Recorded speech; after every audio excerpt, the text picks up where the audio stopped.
Good morning, everyone. We're continuing here in KITZUR HILCHOS SHABBOS, talking about the mitzvah of hadlakas ner, is lighting the candles.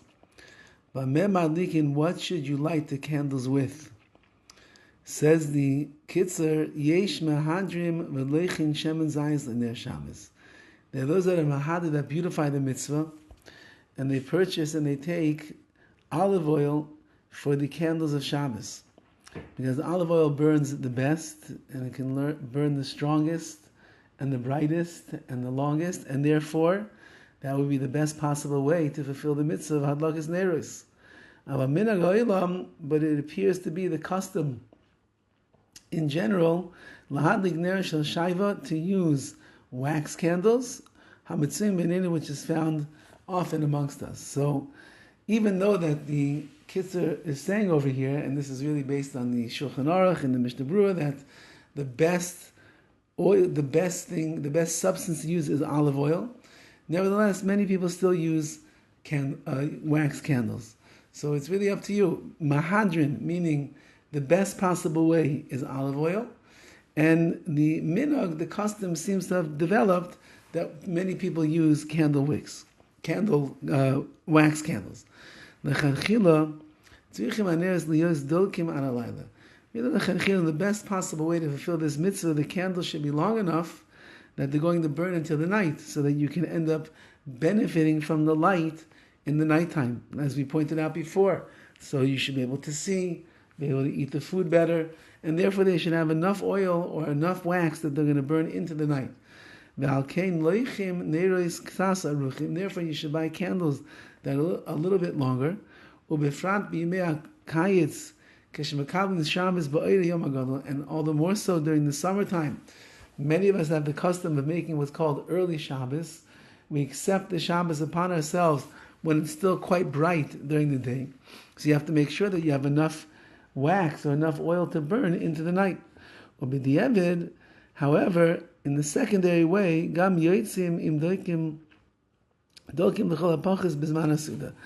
if, as long as the candle was lit during the time of the meal itself, that's good enough.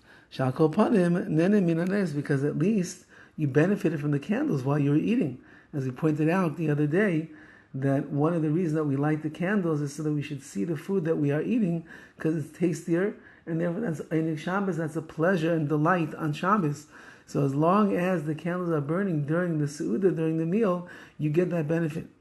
V'yesh men kovid Shabbos b'shas achila, like we're saying, that's honoring the Shabbos at the time of eating.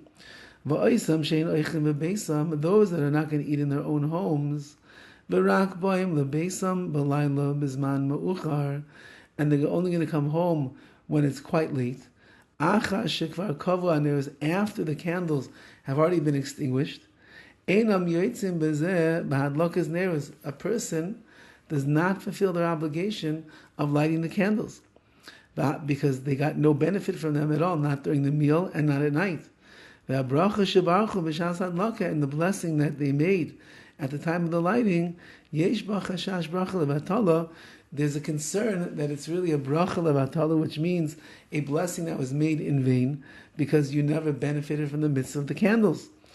Okay, and therefore, what should you do? Anyone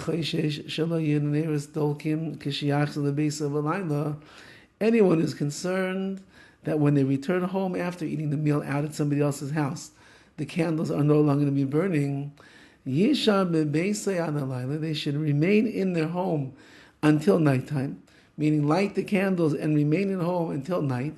And before you leave the house, at least get some kind of benefit from the candles, and then you fulfill the mitzvah properly. And in that way, you'll fulfill the mitzvah properly. So that's the advice that the KITZUR HILCHOS SHABBOS gives over here. Now, what is going to be the issue, though, if you light your candles at home and you stay there until the nighttime, and you're going to come very late to the meal where you're going to be? So one of the other advice that we have over here is that if you're going away for a meal Friday night, and let's say it's a bit of a trek to get to where you need to be, so you could end up going to the house where you are eating beforehand, and light the neiros, light the candles in that house, so you are getting the direct benefit of the candles during the Suda, during the meal, and at nighttime while you are there. That would be the other thing that a person can do if remaining in the home in order to let the candles burn, so you'll be there at night, is something that is an inconvenience and for you and for the people that you're eating by. Al Kain B'Leil Yom HaKippurim, and therefore on the night of Yom Kippur, most women come to the shul when it's still daytime because they want to be there for Kol Nidre, which takes place before the sun goes down. They're not going to return to their house until late at night. Make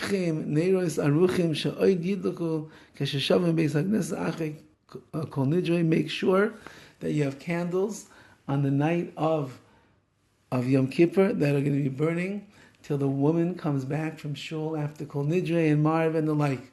So everyone's going to be home most likely that night, so we're not going to light in somebody else's house. Rather, we just have to ensure that the candles will still be burning into the night when we arrive home, so we can get some kind of benefit from them. Otherwise, once again, it would be a bracha, levatala. It could end up being a bracha that was made in vain. Have a wonderful day and a wonderful Shabbos.